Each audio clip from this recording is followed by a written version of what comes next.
In order to eliminate the unemployment, you need a fall in wage rates, but that is prevented by such things as minimum wage and pro-union legislation. And such legislation exists on the foundation of beliefs that in their absence, the standard of living of the average worker would be minimum subsistence.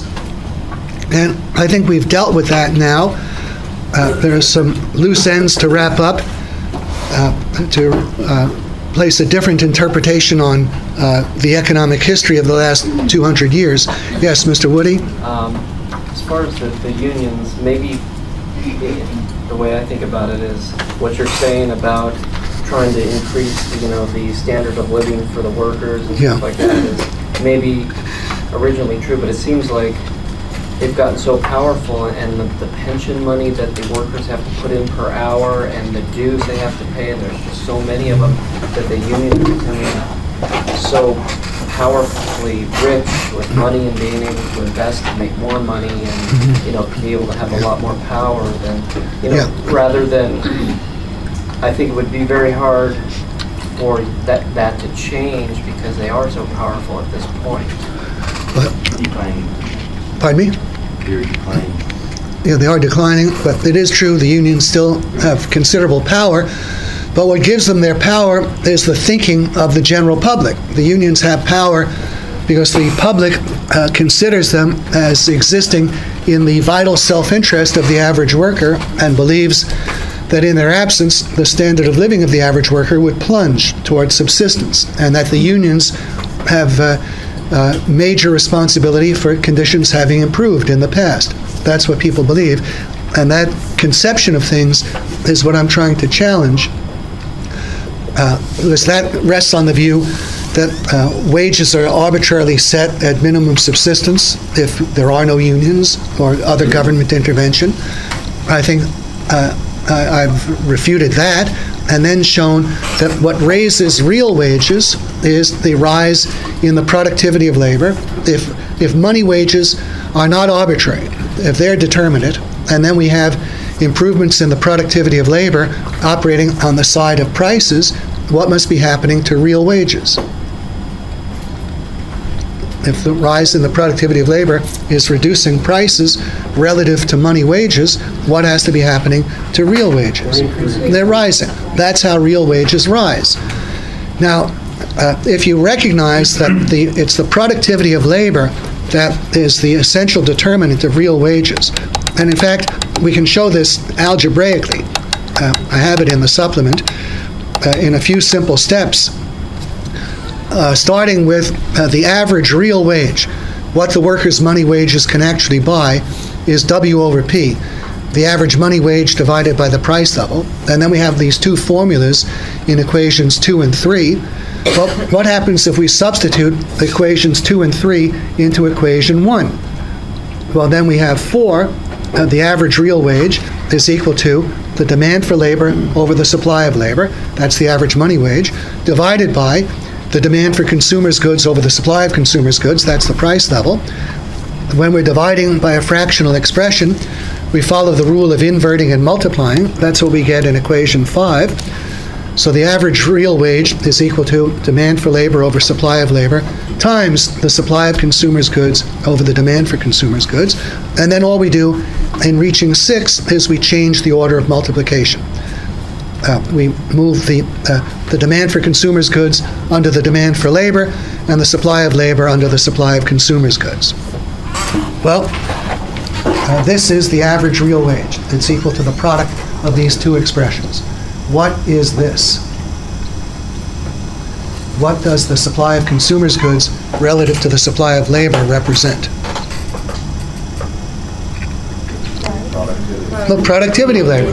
The more that the average unit of labor produces, the higher is the supply of consumers' goods relative to the supply of labor. And real wages are the mathematical product of the productivity of labor times this further expression, the demand for labor relative to the demand for consumers' goods. And if you want to understand why real wages were miserably low in previous generations and what allowed them to rise, well, all you have to do is think of what was the state of the productivity of labor? What was the productivity of labor around 1800? It was miserably low. Most of the goods that we take for granted hadn't even been invented yet. And the methods of producing whatever was available were very, very primitive. If you have people growing food, and the only way they can grow it is at best using horse-drawn plows, and in many cases, people-drawn plows. If when they're constructing housing, they have to fell the logs with axes, and then they have to saw them laboriously into planks with saws. When they're making clothing, if they have to weave things by hand, well, how much are they able to produce? Not very much. And there's no such thing as electricity, air conditioners, television sets, telephones, computers, antibiotics, X-ray machines, the whole slew of things. None of that was present. And so the standard of living was miserably low because hardly anything was being produced. But most people, it seems, aren't aware of that. They have a theory, according to what they say so often, that the reason the standard of living was so low was because the greedy capitalists had too much, and the average worker didn't have enough. There was an unjust distribution. Isn't this what you hear so often? Yes. Okay, well, does that mean that the reason the average worker in 1800 or 1900 didn't have a television set was because the greedy pig capitalists had all the television sets? And they had all of the refrigerators and freezers and air conditioners. I mean, this is pure, absolute nonsense.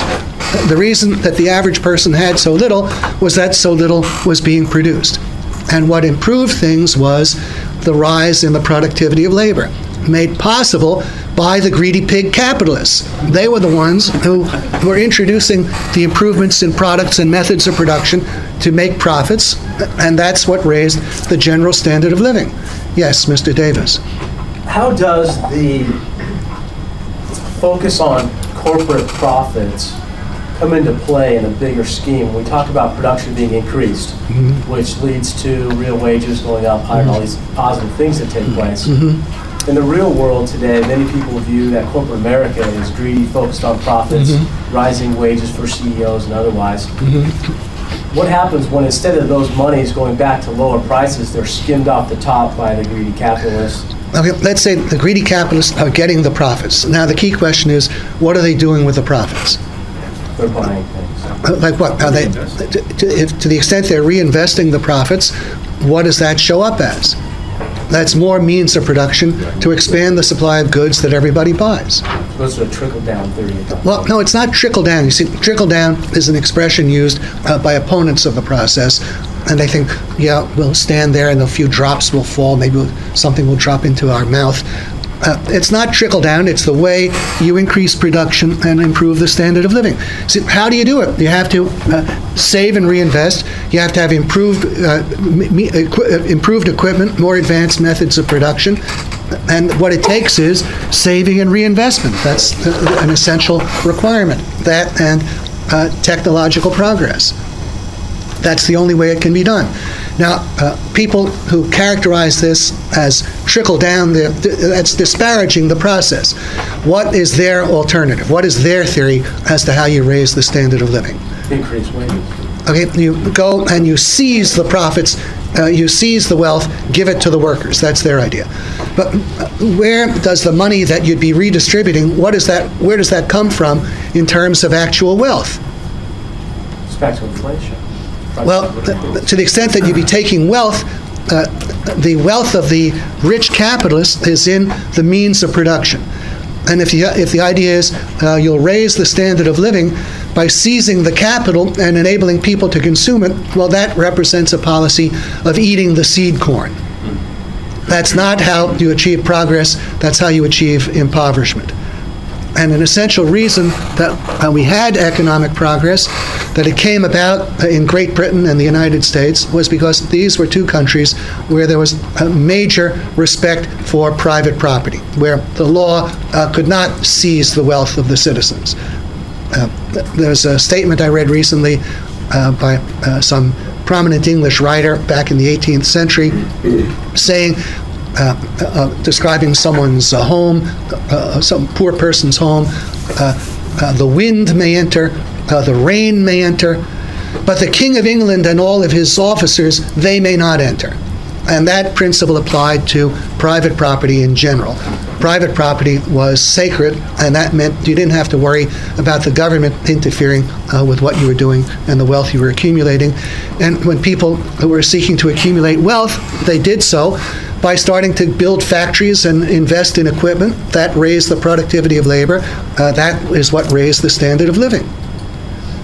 I mean, I hope you realize that the standard of living was not improved by the government seizing the mountains of food from the fat capitalists and distributing it to the starving peasants. The food wasn't produced. Still less the automobiles, air conditioners, television sets, etc. All of these things were brought to the market by the capitalists. And that's what served to shorten the working day and improve working conditions. So you just think, if you have a miserably low productivity of labor, but people have certain absolutely essential requirements, and they produce very little per hour, what must they do to compensate? They have to work very long hours. The long hours were the accompaniment of the low productivity of labor. And child labor was the accompaniment of the low productivity of labor. And these things pre-existed the development of capitalism. That was the norm throughout all of history. And when capitalism began, it started improving things from a miserably, miserably low base. Yes, Mr. Richards. We read any of Charles Dickens' books back in Victorian England. Books about the poor and how there were so many little kids, chimney sweeps. Was that, I mean, what was your feeling on that in terms of capitalism? Was that pure capitalism, or was the government involved, and that's why you had these poor kids climbing down chimneys? Well, there were children working as chimney sweeps, and around 1800 or 1790, there were some children even working in mines, and that's genuinely a horrible situation. But that wasn't the result of the capitalists. That was the result of a miserably low productivity of labor, a state of affairs where there were not even any steam engines. By 1820, there were only 300 steam engines in all of Great Britain. So people were miserably, miserably poor. They had to produce something, and the only way they could do it was by working horrendously long hours and having their children work too. There wasn't enough work for the amount of people, is that what you're saying? No, there was more work than they could do. Oh, okay. They needed to work more because they're producing so little per hour. Just think, suppose you must have 10 units of something, and you can only produce 1 unit per hour. Well, doesn't that imply that you need to work 10 hours? If you indispensably needed 12 or 13 units, that would imply you'd need to work 12 or 13 hours, right? Now, the reason people were working so long is they were producing so little per hour, and that's why they needed the help of their children in many cases. Now, what happened as improved methods of production were introduced and newer, better products, what did this do to real wages? If you grant the principles in our discussion before the break, if it's the case that improvements in the productivity of labor raise real wages, then as they begin to occur, the first steam engines were introduced in, I think, 1776 by Watt, and they were applied to the weaving of cloth, and cloth became much, much cheaper. For the first time in human history, poor people could afford such things as new underwear. Prior to that, people were wearing all clothes, second, third, and fourth hand. They were lice infested. The main fabric in clothing was wool. You couldn't wash it very often, it would destroy it. They were living in miserable squalor, no such thing as indoor plumbing, ventilation, no electricity, nothing of this kind.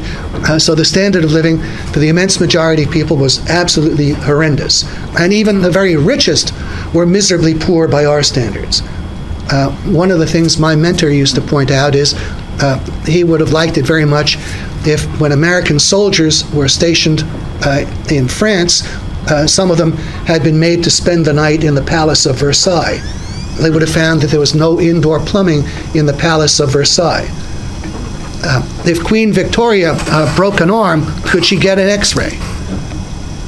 If someone got pneumonia, could they get an antibiotic? No. Could Queen Victoria ride in an automobile or an airplane or turn on a television set? No. These rich people, they had some beautiful structures. They had a lot of servants. They had some fancy furniture and draperies and such. But they were poor in all other respects compared to the average wage earner of the present day. Now, if it's the case that people have certain essential requirements, and when we begin, they're working to their utmost to meet them, well, what happens as the productivity of labor and real wages rise? We started off, let's say people were working 80 hours a week. Now imagine it's a generation or so later, there's been some significant progress, the productivity of labor has doubled. What's the effect on the average real wage? Okay, it should have doubled too.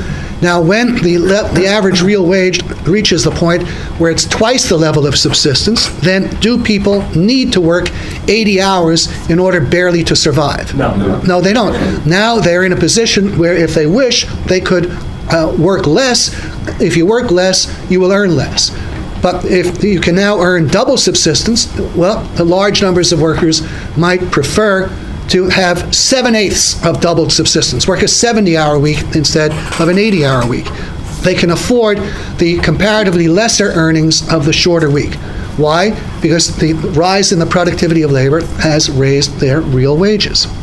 Well, the way the work week shortens is by virtue of the real wages of more and more workers rising to the point where they can afford to accept the comparatively lower earnings of a shorter week. And then, if that's their preference, what would you expect to be the effect on the wages that would have to be paid to induce people to work 80 hours rather than 70 hours?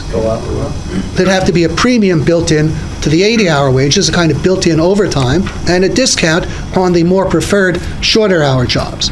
It's the same as any job that's considered more favorable compared to other jobs. How will that affect the relative wages?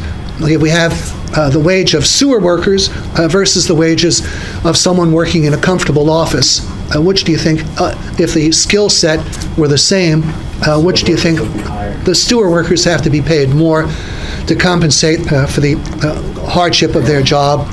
The comfortable setup will pay less. Well, when real wages rise, more and more workers are in a position to afford to accept a discount for the comparatively greater comfort of shorter hours. What does that do to the profitability of offering shorter hours?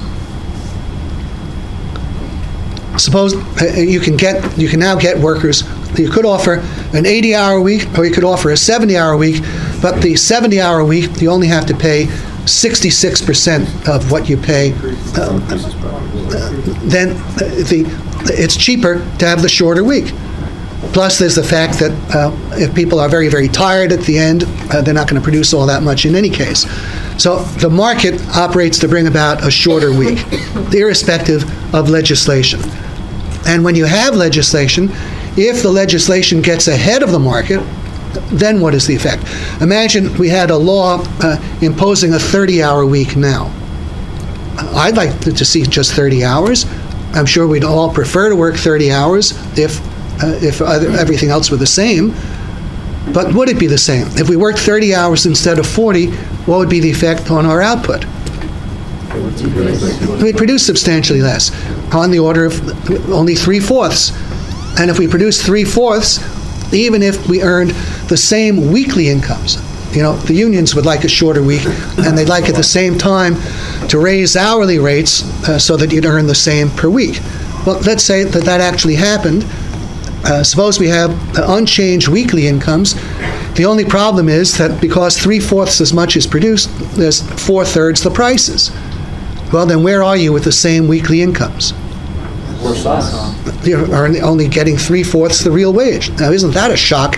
You work 3/4 and you end up getting 3/4.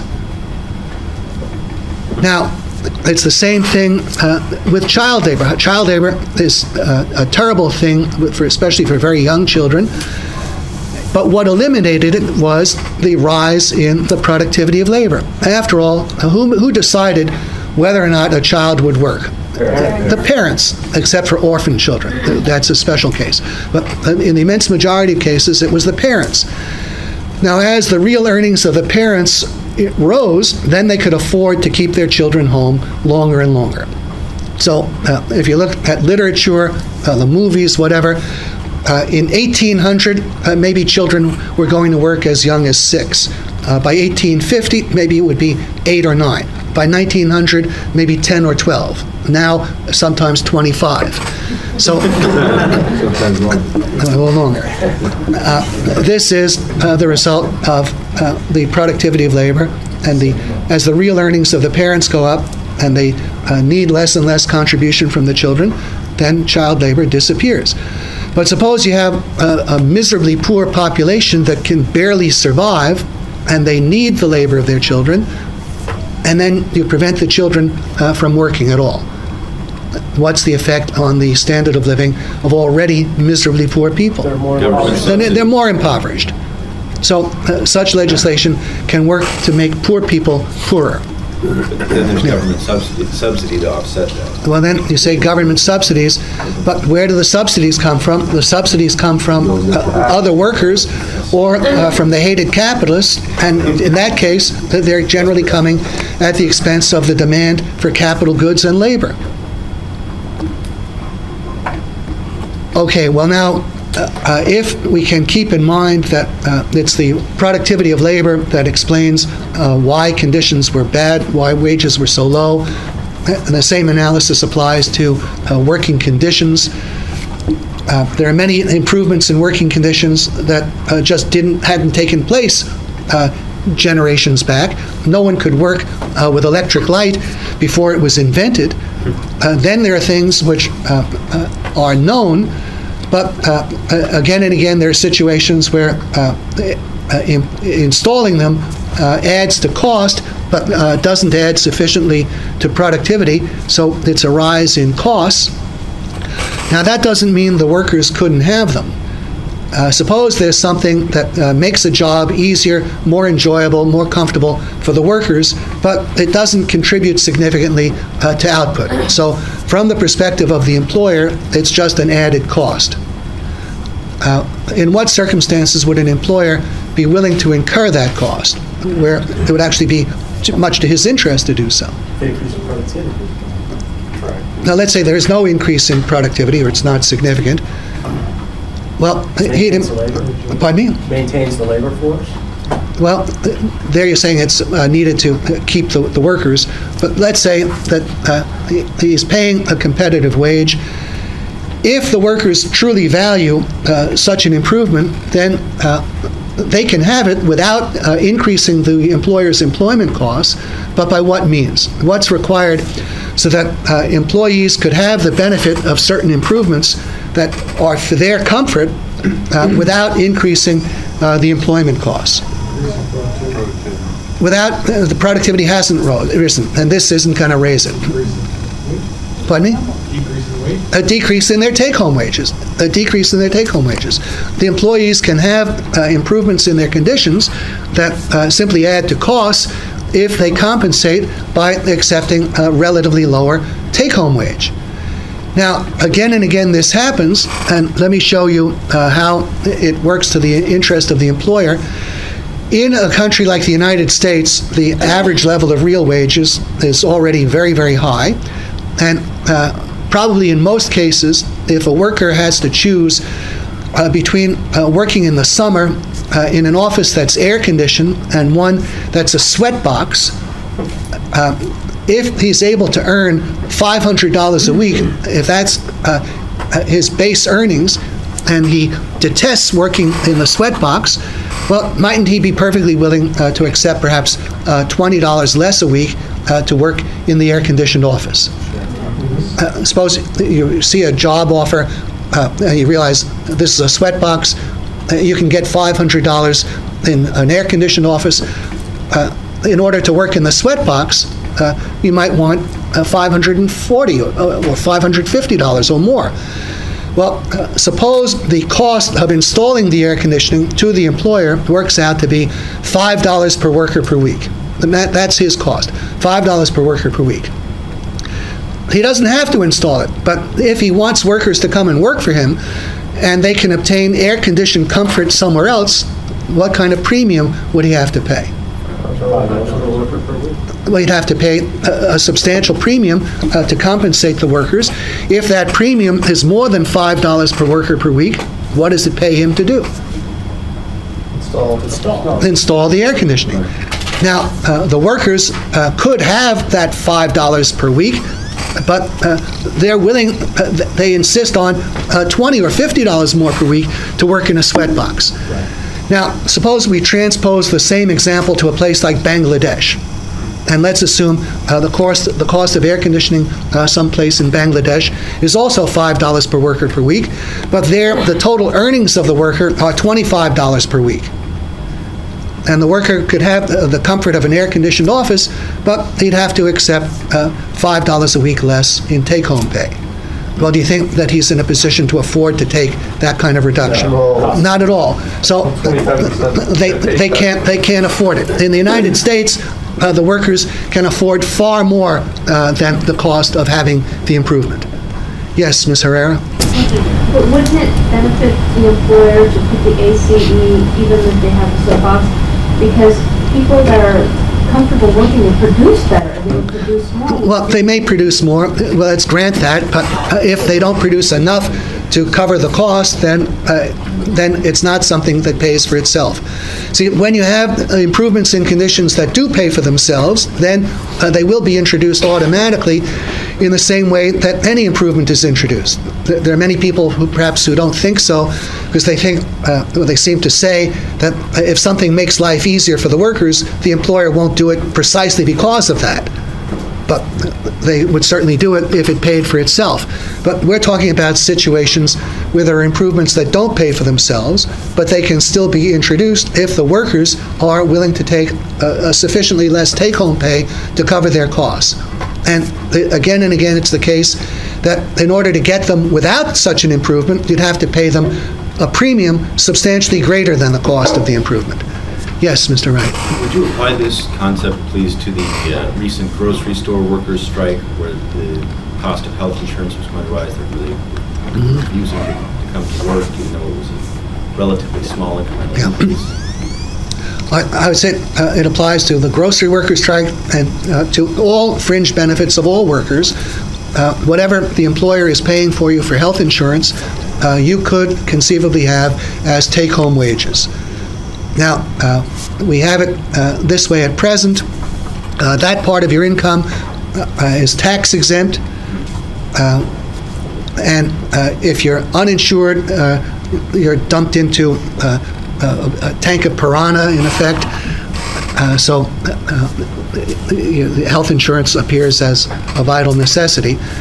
But all of these fringe costs, the employer's contribution to Social Security, Medicare, whatever, paid holidays, no one is paying you for not working. These are all part of the employment costs, and all of these things are what workers could have as take-home wages. Yes, Mr. Mendez. One example of that would be a lot of times when larger corporations hire people as consultants, they'll hire them at a higher rate. If they were converting to a permanent employee, because of the overhead, they'll hire them at a much less rate than what their hourly rate was as consultants. Oh, that's a very good observation, because when they're working as consultants, the company doesn't have to pay these additional costs. So, but when they hire them as an employee, they deduct those additional costs. That's a very helpful observation. Thank you. Okay. Well, if we can hold these things in mind, now we have the context in which we can discuss reductions in wage rates that are needed to eliminate unemployment. We don't have to be concerned that if the market is free to have such reductions, that this means a system in which wage rates will go to minimum subsistence. Now, the way mass unemployment is typically precipitated is that there is a financial contraction, a drop in spending, and what brings this about is a prior process of inflation. I'm now referring to point 2 under B. I say inflation, artificial money creation, particularly in the form of credit expansion, particularly in the form of the increase in the quantity of money entering the economy in the form of new loans to business. As we saw some weeks ago, this process operates to reduce the demand for money for holding. It operates to raise the velocity of circulation. But what happens when this process comes to an end, or slows down, or sharply slows down? Then what will happen to the demand for money for holding? It goes up. Then the demand for money for holding will go up, and velocity comes down. There's less spending, and now this means there's suddenly less sales revenues, profit squeeze develops, cash flows shrink, and again and again, some major firms will go bankrupt.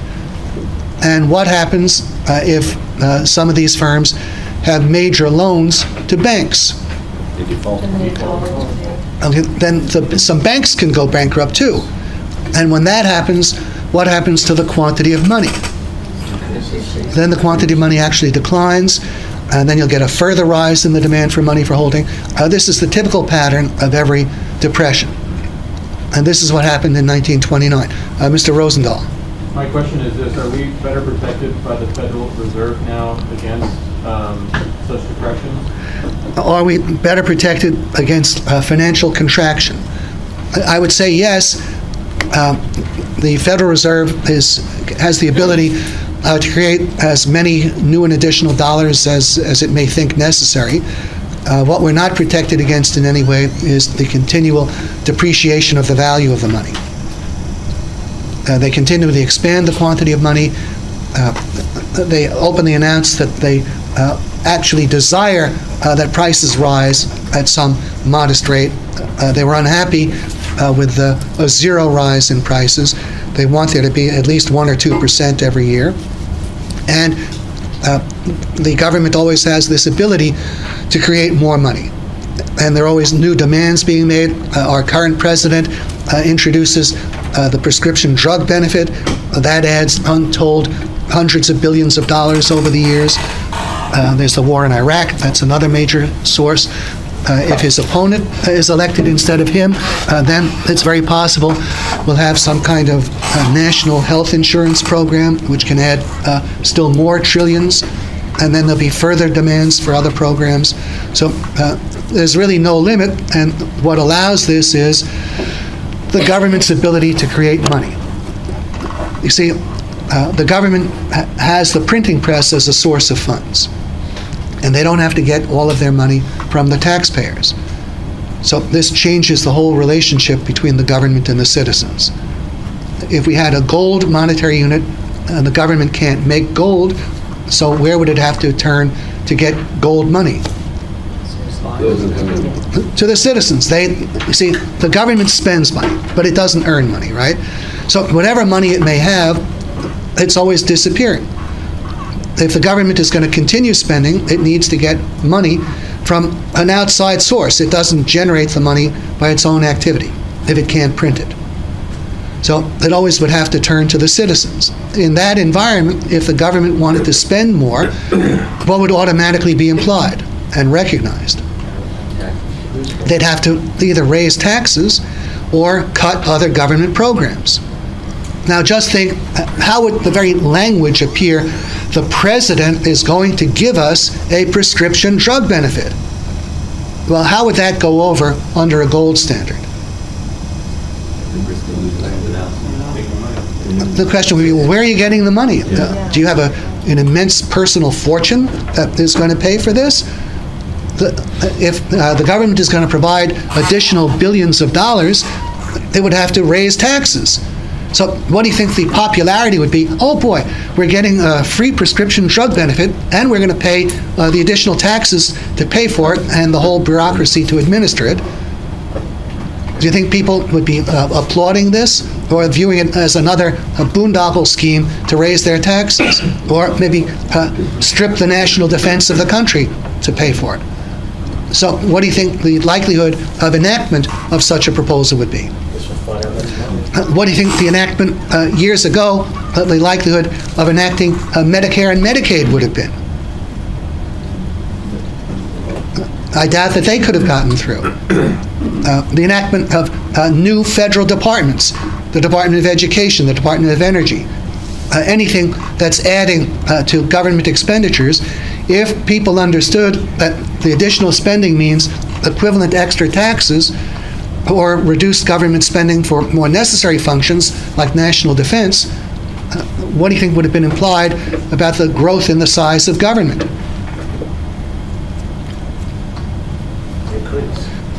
It could not have taken place on the scale to which it has. It would have had a much harder battle. But when the government has the ability to create money, then it can say to the people, oh yeah, we're giving you a new prescription drug benefit. Why? Well, must the government get the additional money from the taxpayers? No, they can manufacture the money. They have their own independent sources of funds, their own independent source of funds.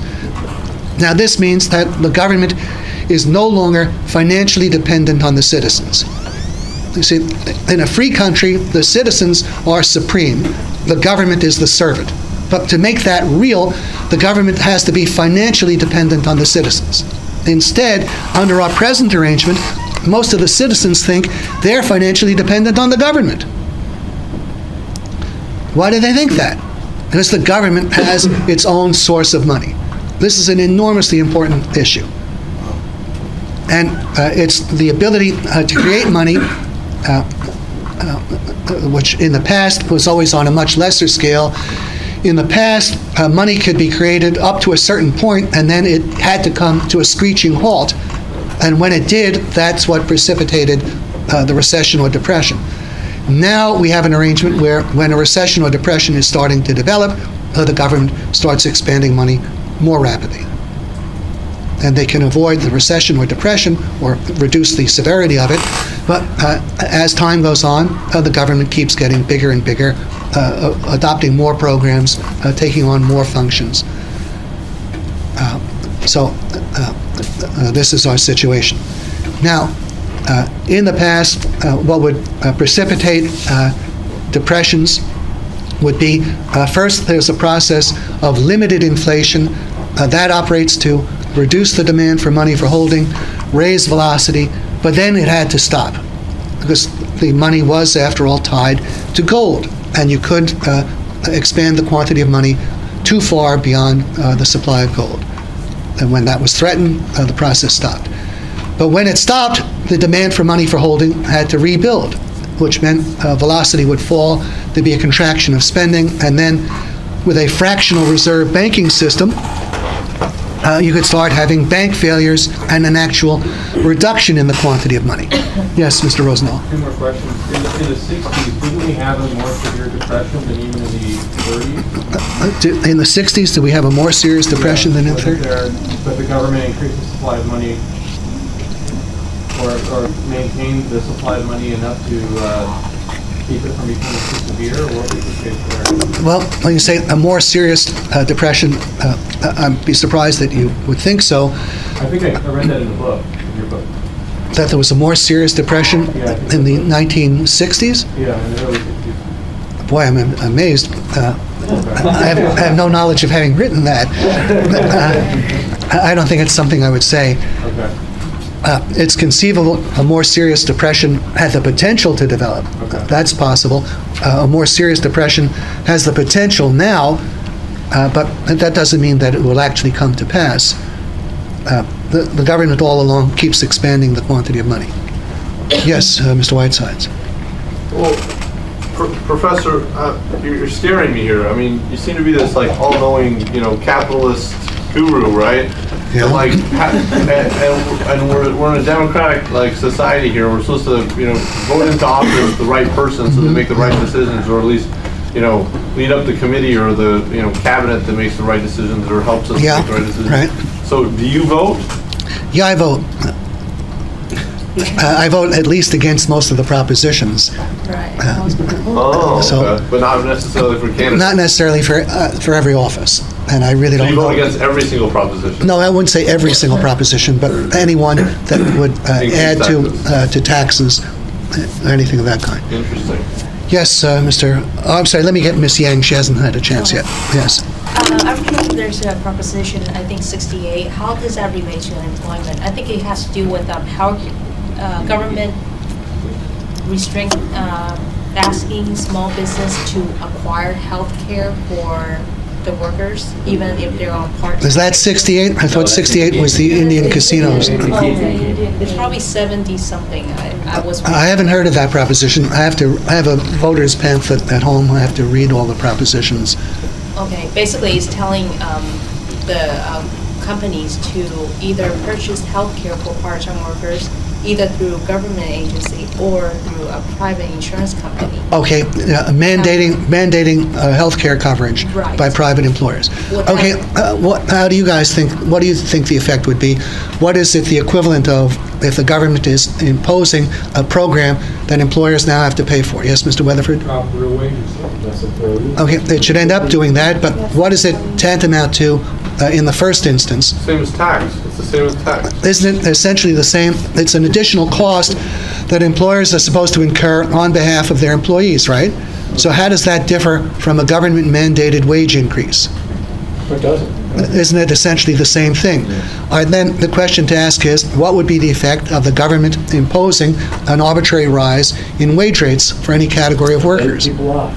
That'll mean there'll be fewer people employed, and what would be required to continue to have the same number employed, given that a higher total wage means fewer employed? Everybody leave the state. Pardon me? The take-home wages would have to fall. If we were to have the same employment with the employers paying for the added cost, that would end up being at the expense of the workers. Otherwise, there's unemployment. So, is this to the actual advantage of the workers? You see, the mentality of the people who propose such a proposition is that there's this bottomless fund, the profits of the capitalists, and they'll just take more out of the profits. Now, they've taken it 500 times already, and they don't seem to realize that nothing is lastingly taken out of profits. When you're That's the cost of goods sold. they're increasing the costs, and who ends up paying the burden of higher costs? It's the consumers. If all of these programs were in fact paid for out of profits, profits would have disappeared generations ago. There can be a temporary drop in profits, but pretty soon it'll be passed on in higher prices, or that the industry will go out of existence. Interesting. But yeah. let's say that the companies do purchase programs from the government. Okay, let's say they purchase it from the government. Now, Doesn't the government have more negotiating power to reduce the cost of healthcare, or? well, let's say they're going to buy some program from the government. That's it, that the private employer will have to enroll in a government program. Well, still he has the added cost. Then there's the further question, where will the government get the money to finance its contribution? That will mean higher taxes. Certainly at the state level, the state of California, no state has the ability to create money. So they would have to raise taxes or cut other expenditures. They still are under that constraint. And if they're raising taxes, whose taxes will it be? It'll end up mainly being the taxes that fall on the average wage earner. Then maybe they'll raise the sales tax, they'll have to charge extra fees, whatever. Yes, Mr. Boisseau. How does the higher workers' comp here in California, how does that relate? Is that government imposed, or is that the insurance agency? Say that again? The higher workers' comp in California, how it's affecting the businesses, especially small businesses. Is that a government fee, or is that like an insurance company charge? Well, the government mandates that the employers have the workers' compensation program. And so that's something that also ends up at the cost of the wage earners. Did you want to make an observation, Mr. Weatherford? Several. Okay. Number one, it's helpful to remember that this is not a democracy, it's a representative republic. We do not elect a president, we elect an electoral college. Yeah. In a winner-takes-all state. Number two, government-run healthcare. Yeah. Please show me a program outside of possibly defense that the government has proven it can do better than the private citizens or private company. So far, the private sector can do much better than the government in almost every circumstance. Yeah, I agree with that, and I would say that's also true in healthcare. But things don't have that appearance, because if you're a private individual and you're thrust out to seek medical care without insurance, you're literally in a situation where you're cannibalized. You get these incredible charges. Well, there would have to be some things done to break this down. I don't know if I've discussed this, but I'll just name it now. We have like $2,000 a day hospital stays. Do we have any discussion of this? No. Okay. Now, if you've ever stopped to think, what does it cost to spend a night in a pretty good hotel? $500. Well, that would be the very top of the line. You can stay probably about $150. I know I have a reservation at the LAX Hilton sometime in December. Oh, we canceling class? No, it's after. No such luck. And that will come about $150. Now, if you start looking at things like that and you figure, okay, suppose we got a hotel that will have round-the-clock nursing service for however many nurses we need to look after a reasonable number of patients. And we were concerned not with the esoteric, super complicated cases like kidney transplants or things like that, but things like appendectomies, pneumonia, more or less run-of-the-mill cases. Suppose we gave the freedom to physicians, already licensed physicians, so people don't have to worry that someone off the street will do this. Suppose any 3 licensed physicians were given the legal right to start their own hospital and concentrate on those particular ailments that they were competent in.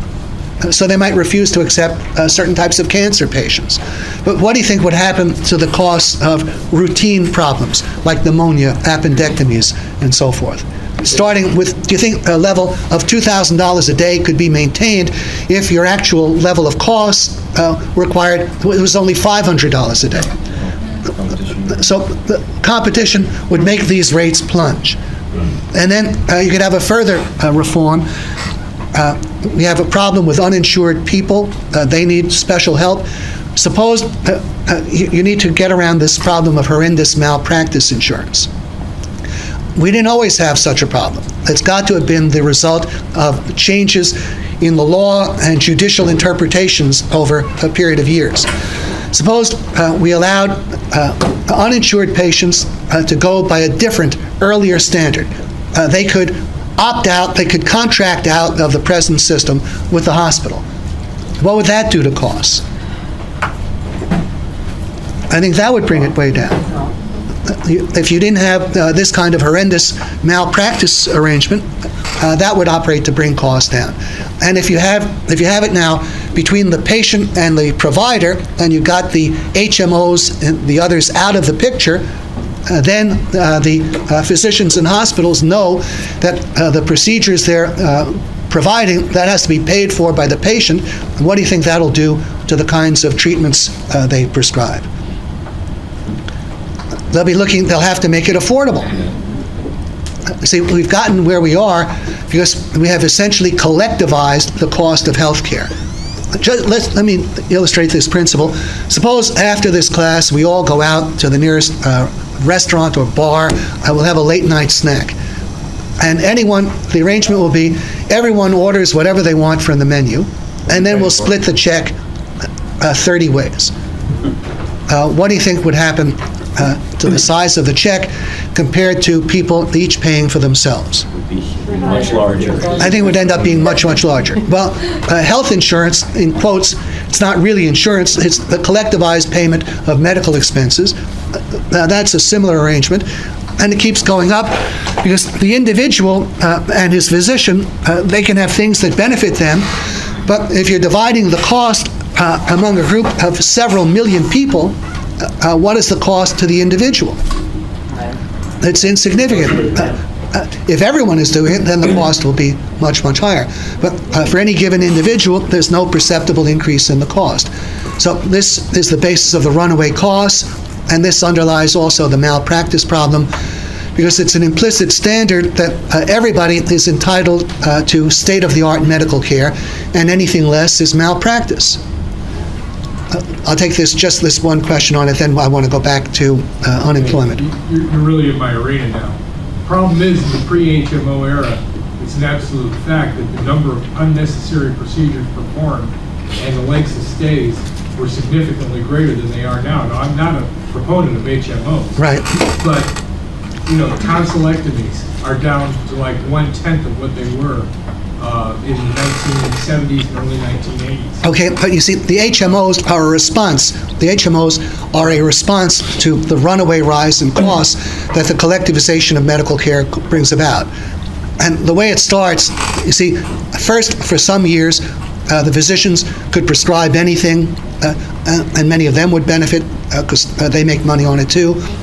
And the patients were getting whatever they wanted. But now we're getting into the HMOs, and they're getting worse and worse. Think of it this way. Suppose you start off and you have an arrangement. A stranger is responsible for buying you lunch every day. Now, where do you think you're going to end up? Will you be eating a sirloin steak or something closer to dog food? You see, it may start out as sirloin steak, but it's going to end up as dog food. And that's where we are with the HMOs. Because they do want to control the expenses, and the arrangement gives no reason to the individual to do so. Okay, let me turn back now to unemployment. So if we have a financial contraction precipitated on a foundation of prior inflation, the decline in spending results in smaller quantities of goods purchased and smaller quantities of labor required to produce the smaller quantities of goods purchased. So we get unemployment. This is how the unemployment comes into existence as the result of the drop in the general level of spending. Now, when and if the level of spending stabilizes, and it would tend to stabilize at some point, there'd be a lesser level of spending, but it does not drop indefinitely. It does stabilize at some lower level. At the lower level of spending, that lower level of spending is capable of buying all the goods and services that can be produced at the point of full employment and of employing the whole labor force. What is required for a lesser expenditure for consumers' goods and a lesser volume of payrolls to buy as many consumers' goods as the previously greater level of spending did and as the previously greater level of payrolls did. I'm hearing productivity somewhere, and am I hearing any different answer?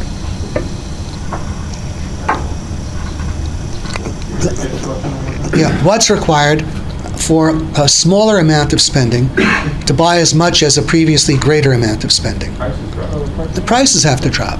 Prices have to drop. What's required, think of it this way, what's required for $80 at a later time to buy as much as $100 used to buy?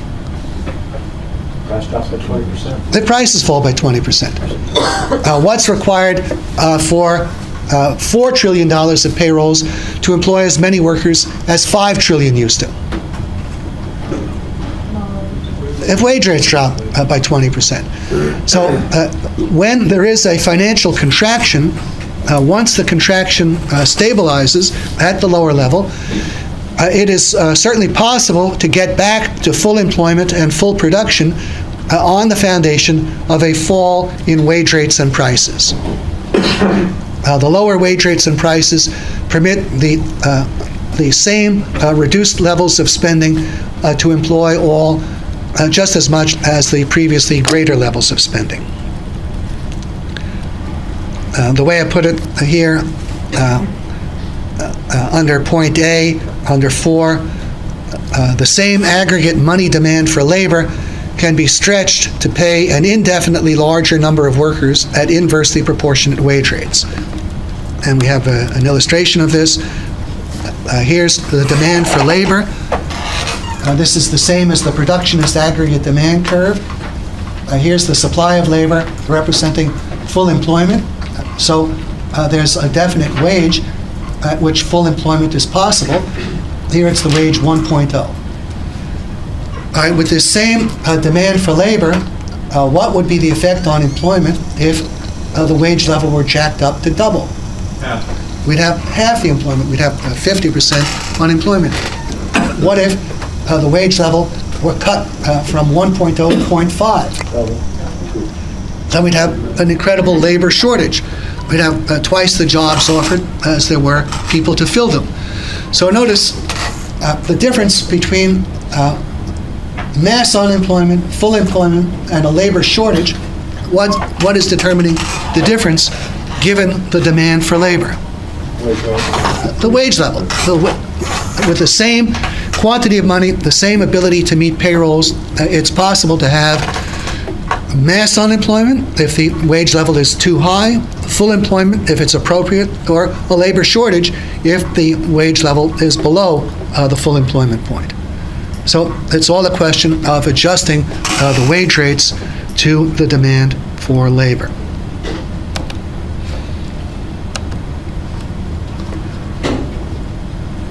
Now, notice, and I think this is brought out by some of the questioners in the class, as we employ more people, if we have lower wage rates and employ more people, what is happening to the production and supply of goods? That's increasing. And what will be happening to the prices of goods, whether you look at it as determined by the larger supply or by the lower costs? The prices will fall. And this is what I say in point B. The fall in wage rates and rise in employment reduces prices, output is expanded, and prices fall as the result of the larger supply. Also, the larger supply is produced at lower unit costs because of the fall in wage rates. Thus, prices fall both because of more supply and lower production costs, either way you look at it. And notice, wage rates are the fundamental cost in the economic system. If you think of something like the cost of producing an automobile, how do wage rates directly and indirectly influence or determine the cost of producing an automobile? At what points do they determine it? Pardon me? Maybe what parts you want to put on? All right, how do the wage rates connect with the parts? You want to use expensive ones? How labor intensive it is. Well, what about the cost of producing the parts? Okay, the wage rates are a major element in the cost of producing the parts. They're a major element in the automobile factories, in the production of the automobiles. They also enter as a major cost of producing the steel that goes into the cars. They're another major cost of mining the iron ore that is used to make the steel. As a matter of fact, suppose we had a completely vertically integrated automobile company that was producing its own steel, its own iron ore, and everything else directly or indirectly required to produce an automobile. What would be the only costs of such a firm? Essentially the wages. The wages are the prime element in costs. And if wage rates fall, it's not only the fall that takes place within a given firm, but also the fall in wage rates paid by the suppliers of that firm that will operate to lower its cost of materials and parts and so forth. And so a fall in wage rates will have an effect on prices, all the costs in the economy, and on and prices correspondingly. Now, I turn to some major implications of this process, and this is point 5, and I say in point A, that average business profitability is not reduced by virtue of this fall in prices. Why not? Well, the fall in prices is preceded by a fall in unit cost to the same extent. And what's bringing about the fall in cost is the fall in wage rates. And to carry this point further,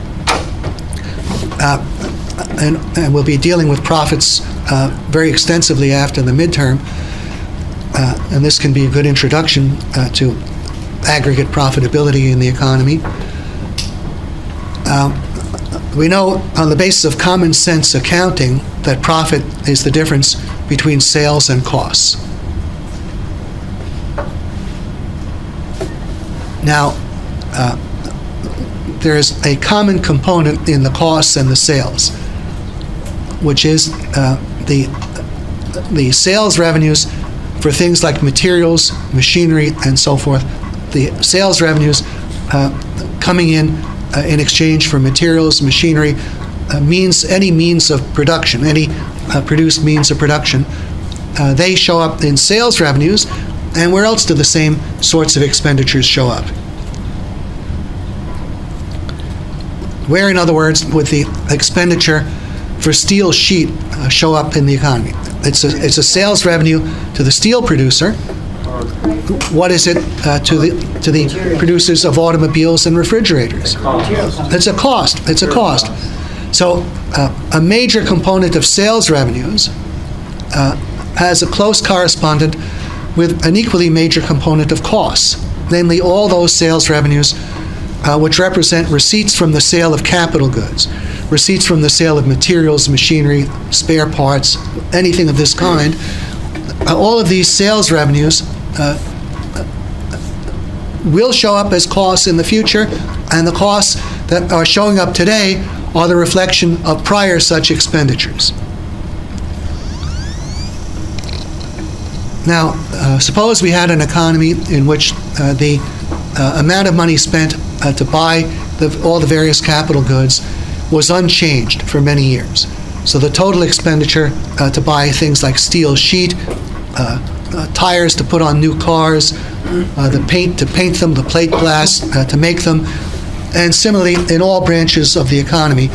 Suppose these outlays were the same year in and year out.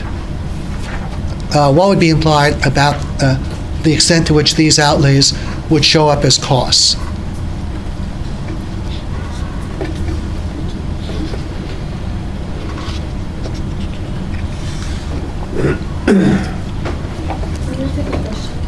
Yeah, what would be implied that we had a constant level of expenditure for materials and machinery, if that were an unchanged level of expenditure year in and year out. We'd have sales revenues always equal to that much, right? And what would we also have? Costs. We'd have costs. We'd have costs to the same extent. We'd have a tendency for this part of sales revenues to equal the corresponding part of costs. The sales revenues generated by the purchase of materials and machinery would tend to equal the costs generated from prior purchases of materials and machinery. Now, if that's the case, what simplification is possible when we express profits as sales minus costs? Aren't we in a position then? That's a break even at that point. Well, what happens if we subtract out that part of sales, which represents receipts from the sale of capital goods, and that part of costs, which reflects the expenditure to buy capital goods? You're not getting a return. Well, we'd still have something minus something, right? What part of sales, what is the other part of sales? Where does it come from? Insofar as sales don't reflect expenditure for capital goods of some kind. Finished products. Pardon me? Finished products. The finished products, the consumer's goods. You still have the cost for the original raw material. Well, what element of cost would we still have if we subtract out cost on account of all the capital goods? We'd have labor. We'd have labor. Now, the overhead, that reflects outlays for such things as advertising, depreciation on buildings and so forth. But if we had the same outlays for advertising, their revenues to the advertising agencies, their cost to the advertisers, the depreciation and the annual expenditure for capital goods, they tend to equalize. So what would happen is we'd have profits reducing to the difference between spending to buy consumers' goods and the payment of wages. So we'd be subtracting out of sales revenues that part of sales revenues which comes from the purchase of capital goods, and we'd be subtracting out of costs that part of costs which also comes from the purchase of capital goods. So profits would reduce to consumption minus wages. Now, if that stays the same, then profits stay the same. And let's assume that. We're assuming now we've been working. When we looked at real wages, we used formulas for the price level and a formula for the wage level. And our formula for the price level was demand for consumers' goods divided by the supply of consumers' goods. The formula for the wage level was demand for labor divided by the supply of labor. Well, now what we can realize further is that if we take the difference between those two numerators, the demand for consumers' goods and the demand for labor, what have we got? At least as an approximation. Profit. We have aggregate profit in the economy. Now, if these two magnitudes were to remain the same, even at a lower level, if they stabilize at a lower level, then what is implied about aggregate profit in the economy? Let's put numbers on it. Suppose we'll call the demand for consumers' goods 500, the demand for labor 400. Then each unit can represent many tens of billions of dollars. Then aggregate profit would be 100 of these units. Now, would it matter how much labor was employed? Suppose the same demand for labor employed a larger quantity of labor because wage rates fell. No, you just say. The total labor cost would be the same. We'd have, what would be the effect though on unit labor cost?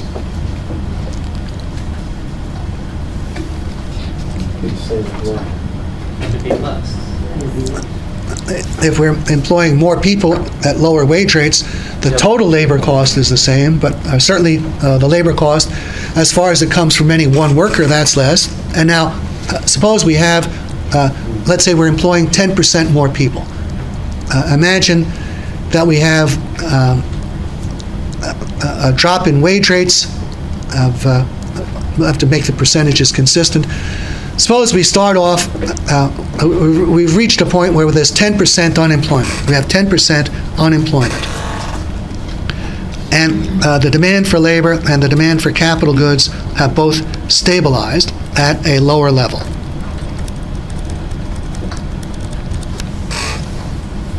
Let's say here's our demand for labor. We'll say it's stable at 400. The demand for consumers' goods is stable at 500. But initially, we have 10% unemployment. Okay, what will be required to allow this unchanged 400 of demand for labor to employ the 10% of workers who are unemployed?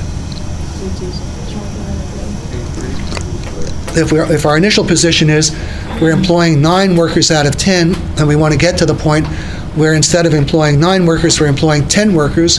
If we're replacing 9 with 10, what ratio of increase is that? Well, it's 10 to 9. It's 10 ninths. Full employment would represent employing 10 ninths the supply of labor. We would have 10 ninths the supply of labor. Well, what would have to happen to wage rates to permit the same demand for labor to employ 10 ninths the supply? Decrease the wage rate. How much? What would have to be the average money wage? 9/10. If the average wage is 9/10, well, the same payrolls at 9/10 the wage can employ 10 ninths the workers, and we'd have full employment. Well, if we have 10 ninths the workers working, if their output per worker were the same, if the output per worker is the same, what will be the effect on the supply of consumers' goods? 10 ninths. That would be 10 ninths. if the demand for consumers' goods is unchanged, what will have to happen to prices for the same expenditure for consumers' goods to buy 10/9 the output? I'm sorry? Wouldn't have to be 9/10. Prices would have to be 9/10 too.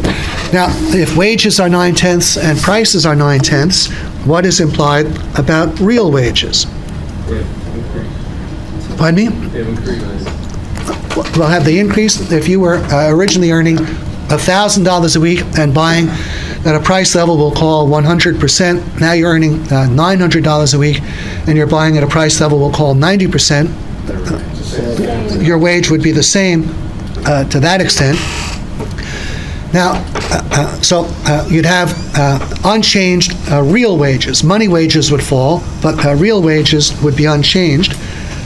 We've shown that profits, or I hope we've showed that profits would be unchanged. After all, if this is 400 and this is 500, and they stay there, will it matter what the physical volume of labor employed and the volume of goods produced is? If we're employing 10/9 the labor for the same 400 and producing and selling 10/9 the goods for the same 500, what's aggregate profit? 100. It's still 100, right? So there's nothing that reduces aggregate profit or implicitly the average rate of profit. And we've just seen also that real wages would not fall because prices would be falling to the same extent as wages. What would be the significant thing that had changed?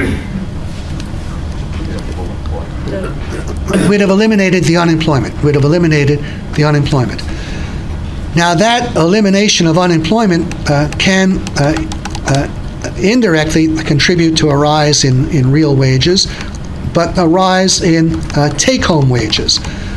And the way to see this is to just consider when we have the 10% unemployment, these people are being supported. Presumably they're not starving to death in the streets. They're being maintained. And who is paying the cost? It's mainly the people who are employed. Now, it might be that they're voluntarily helping an unemployed friend or brother or something of that kind, or they're paying taxes to do it. So one way or another, the burden of supporting the unemployed is falling on the people who are employed. Now, when we eliminate the unemployment, what presumably should happen to this burden? That should be eliminated. And then we can see how real take-home wages actually rise. See, when we started out, when you're earning the initial wage, let's say you're making $1,000 a week, if there's unemployment and you're having to help support the unemployed, well, suppose you're having to pay $50 a week out of your $1,000, you're contributing to the support of the 10% who are unemployed. So what then is your actual take-home wage after meeting this cost? It's only $9.50. Now, in this process, when your money wage falls from $1,000 to $900 and the prices that you have to pay fall from 100% to 90%, in this process, the wage that you take home is going to be $90. Your gross wage falls from 100 to 90, but your take-home wage has fallen only from $950 to $900. Why? Because the burden of supporting the unemployed is eliminated. So your take-home wage falls actually less than the prices do, and it's from that perspective that there's a rise in real take-home wages. You've eliminated the burden of supporting the unemployed. Now, to assure you as to the substance of the principle, let's take the same sort of example on a desert island. Let's imagine we have 10 shipwrecked sailors, and they represent their own self-contained economy on this desert island. And assume that one of the sailors breaks a leg, and that incapacitates him for a while. And presumably the other 9 who are working will support this 10th one while he's incapacitated. All right, what is the effect on the other 9 when this 10th one recovers and can go back to work?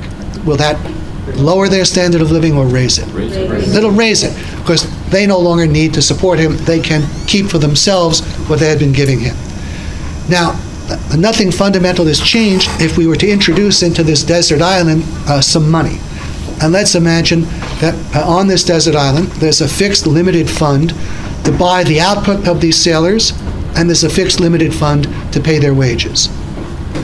And when this sailor is laid up with his broken leg, there's 9 sailors competing for the limited wage fund.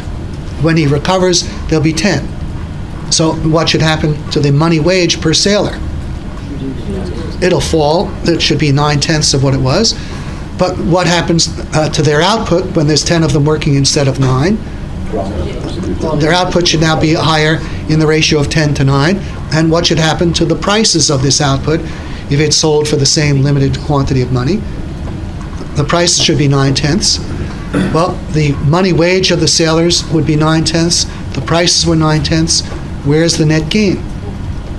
They no longer have to support the 10th guy. He supports himself. It's the saving of the burden of supporting the unemployed. Now, this is a significant case. There are many, many people, when they look at something and they see that it might entail a reduction in wages, they automatically recoil from it and think this has got to be bad. It can't be allowed. But here we are, we have a case, there's a reduction in wages, and what is the effect when the dust has settled? The standard of living is actually improved, because part of the same process is also an increase in production, a reduction in costs and prices, and the elimination of the burden of supporting the unemployed. So this, I suppose, comes under the heading of what Hazlitt was talking about when he says an economist has to look at the effects of on all the relevant groups, indirect as well as direct.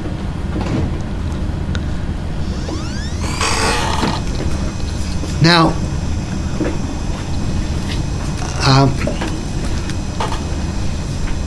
let's go further with this.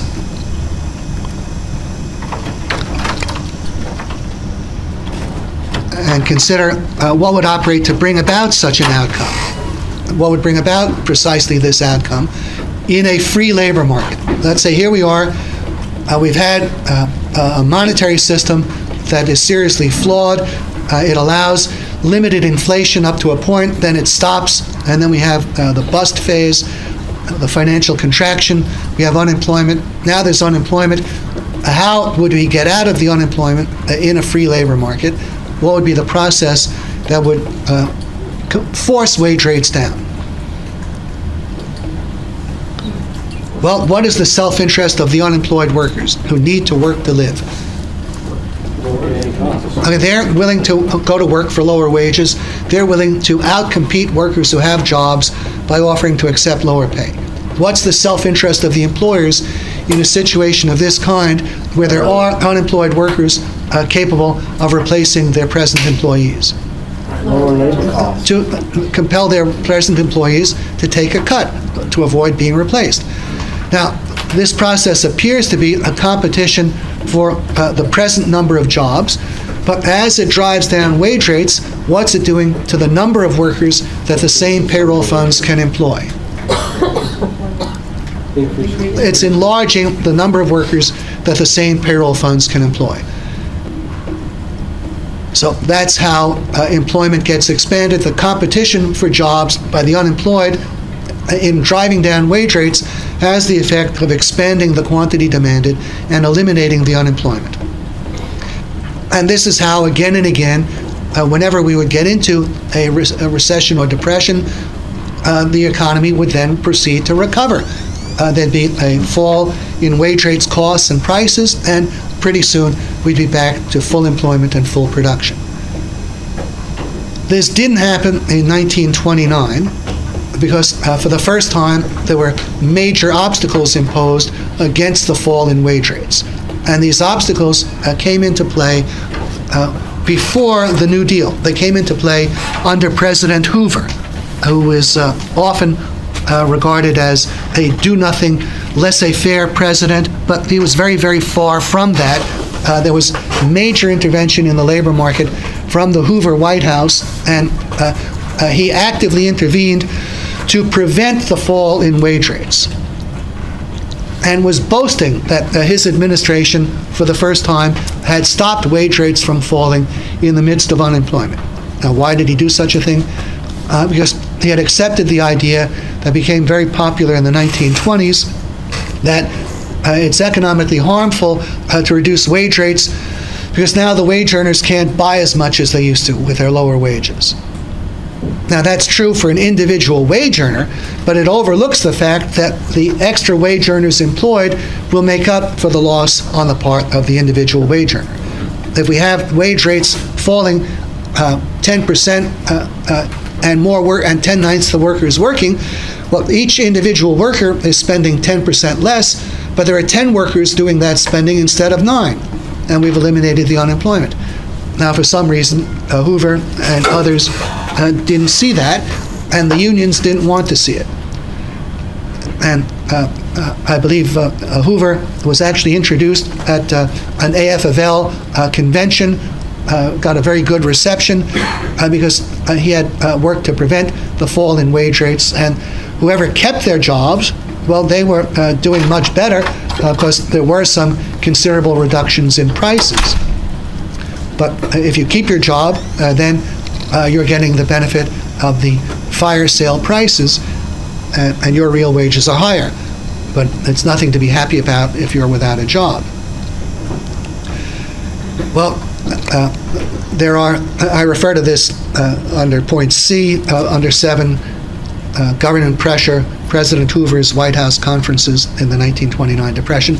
He called White House conferences that were attended by the heads of the leading corporations and got them to agree not to take advantage of the unemployment to cut wages any faster than prices had fallen. And then that was later on added to by extending pro-union legislation. We already had some powerful unions by the end of the 20s. The unions were very, very powerful in the construction industry and in the railroads. Those were their two main areas. And then in the 1930s, in the midst of the mass unemployment, the labor union movement spread, and many new industries were organized for the first time. There was labor legislation introduced in 1932, the Norris-LaGuardia Act, that prevented employers from getting federal court injunctions against mass picketing and labor union intimidation and violence.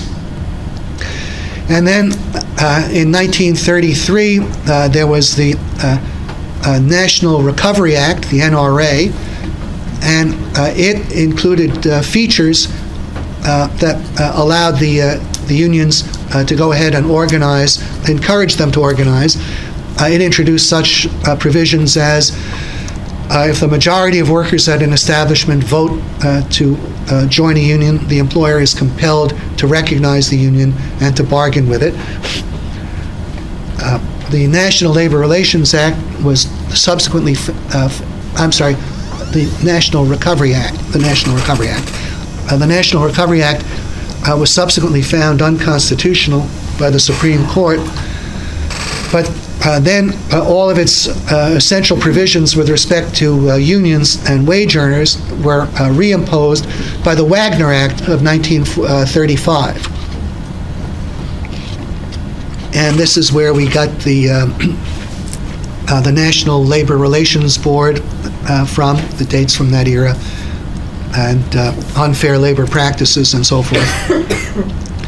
So between unions, minimum wage laws, direct government interference along the lines of Hoover, also to the extent that public relief and welfare becomes available, and in some cases, no doubt, employer altruism.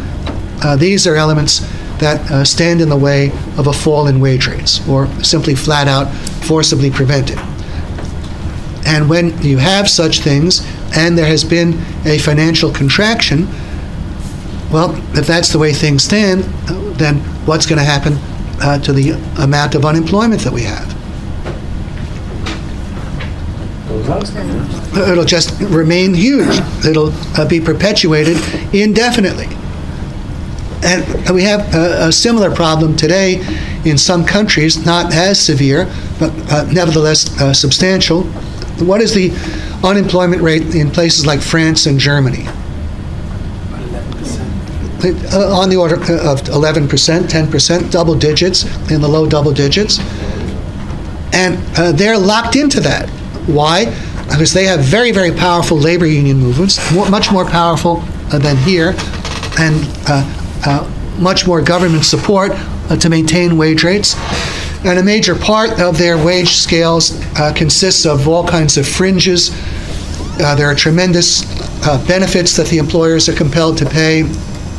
A lot of people boast the average German worker, I think, gets 4 weeks vacation. The average American worker gets only 2 weeks or whatever. Well, what do you think something like that implies about labor costs, or the cost of employment of an individual worker per unit of labor that he performs? It adds to it. All of the paid holidays, the paid leaves. Many people think these are just free benefits. I just get them for free. They come out of Santa Claus's sled. And they don't realize that there's a cost to someone. And one of the consequences is that you have a chronic unemployment problem.